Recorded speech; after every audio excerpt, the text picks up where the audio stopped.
Good morning. I'm Stephen Toop, and I have the honor to serve as President and Vice Chancellor of the University of British Columbia.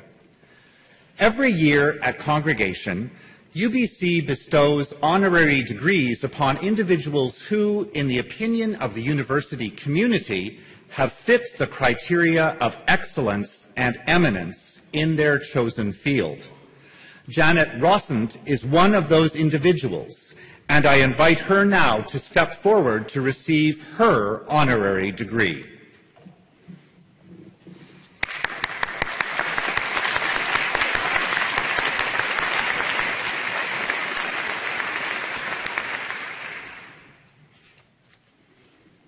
Madam Chancellor, Dr. Janet Rossant is widely recognized for her groundbreaking work in understanding the roles of genes in embryo development. Her major research findings relate to the question how genetically identical cells adopt distinct characteristics during embryo development and are crucial for better understanding diseases caused by abnormal development processes, ranging from birth defects to genetic predispositions to various diseases, including cancer. Dr. Rossant trained at the universities of Oxford and Cambridge. She came to Canada in 1977 to Brock University, then to the Samuel Lunenfeld Research Institute at Toronto's Mount Sinai Hospital. Today, she is a senior scientist in the Developmental and STEM Biology program, Chief of Research at Toronto's Hospital for Sick Children, and professor in the Faculty of Medicine at the University of Toronto. She's also Deputy Scientific Director of the Canadian Stem Cell Network and Director of the Centre for Modelling Human Disease at the Toronto Centre for Phenogenomics. She's also actively involved in the international developmental and stem cell biology communities and has contributed to the scientific and ethical discussion on public issues related to stem cell research.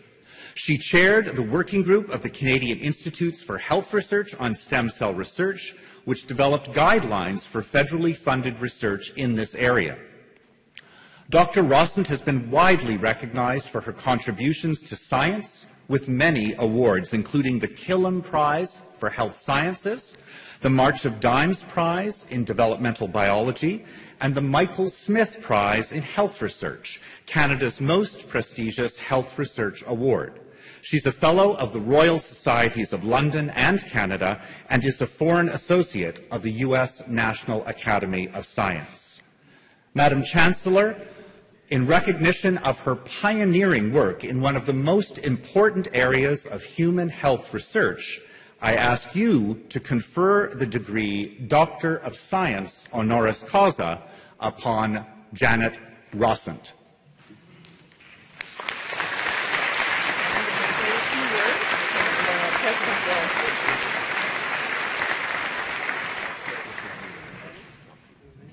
By authority of the Senate of this university, I confer upon you, Janet Rossant, the title and degree Doctor of Science honoris causa.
It now gives me great pleasure to ask Dr. Rossant to say a few words.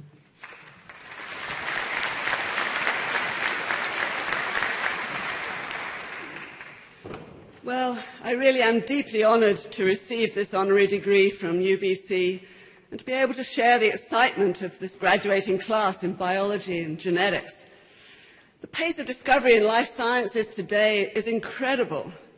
We've moved from the first draft sequence of the human genome in 2001 at a cost of $3 billion to today's next generation sequencing technologies that can produce a whole genome sequence in a few hours for a few $1,000s.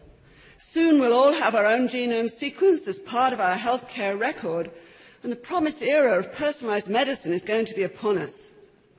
New imaging tools that can activate brain circuits and define neural connections are poised to give us a deeper understanding of the human brain and the biological origins of mental health problems.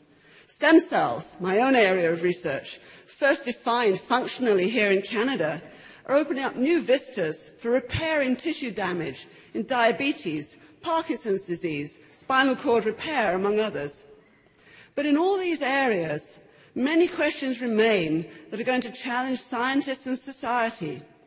How useful is it to know what is written in our genes if we don't know, in most cases, how to interpret the information to improve future outcomes? How private is our genome information? Who should have access? Can we prevent discrimination based on genetics? As we learn more about how the brain works, new ways of controlling memory, emotions, cognition are arising, which can have positive impact on brain-injured patients, but could challenge our whole concept of personal identity if applied more broadly. Should the pattern of our brain activity also be personal information protected from use by the courts? Is it acceptable to use drugs to enhance cognitive ability and help you guys pass exams? Stem cell research is moving fast to develop new therapies based on both adult and embryonic stem cells, but it's still challenged in many jurisdictions by the ethical concerns around the use of human embryos for stem cell research. However, the discovery by Dr. Yamanaka in Japan that it's possible to take adult skin cells and turn them back into embryo-like cells has really lessened that concern. It's also transformed the field. It opens the possibility of generating patient-matched stem cells for tissue transplants in the future. But unregulated stem cell therapy clinics are arising everywhere, offering unproven and possibly harmful treatments to desperate patients. How do we control the hype while still providing hope? As scientists, I strongly believe that we all have a duty to help society grapple with the kind of issues I've just outlined. You must not close your minds to the ethical issues of science discoveries. You, the graduates here, can help people understand the science that underlies the newspaper headlines. Start with your friends and family. Don't let them listen to urban myths or succumb to pseudoscience.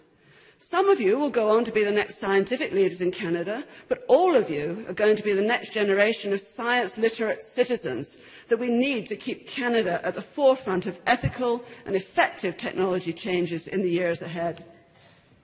You are stepping out into a complex world, but one where your training in science will serve you well in whatever realm you choose to apply your skills.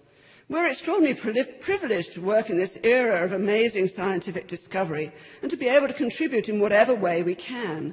Science is an international language. It knows no barriers of race, religion, or creed. As Louis Pasteur said, science knows no country because knowledge belongs to humanity and is the torch that illuminates the world. I strongly believe that science has a major role to play in promoting harmony and peace across the world. Educating world citizens in common cause to pursue knowledge and apply it to human welfare, not human warfare, is a goal to which we can and should all aspire. Life in science is a journey of discovery. The road is tortuous, but the rewards are great. Thank you.